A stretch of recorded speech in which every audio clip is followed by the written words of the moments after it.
அனைவருக்கும் வணக்கம். என் பெயர் கன்சிகா. நான் 5ஆம் வகுப்பு படிக்கிறேன். என் பள்ளியின் பெயர் ஊராட்சி ஒன்றிய தொடக்கப்பள்ளி கீழக்கோட்டை.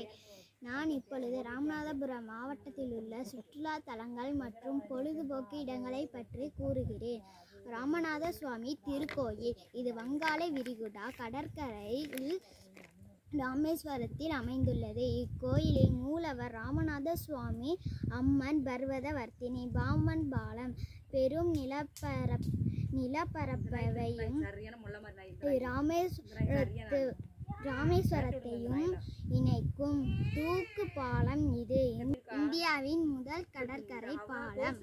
தனுஷ்கோடி பற்றி கூறுகிறேன். தனுஷ்கோடியில் ஆண் கடலும் பெண் கடலும் இணையும் இடம். இலங்கையுடன் கடல் வாணிபம் புரிய சிறந்த துறைமுகமாக விளங்கியது. தேவிபட்டினம் நவபாசனம் பற்றி கூறுகிறேன். தேவிபட்டினம் நவபாசனம் என்று அழைக்கப்படுகிறது. நவம் என்றால் 9, பாசனம் என்பது விஷம் என்று பொருள். நவபாசனம் என்பது 9 வகையான விஷங்களை கொண்டது. ஏபிஜே அப்துல் கலாம் பற்றி கூறுகிறேன். ஏபிஜே அப்துல் கலாம் அவர்கள் ராமேஸ்வரத்தில் பிறந்தார். மணிமண்டலம், பேய்கரும்பு.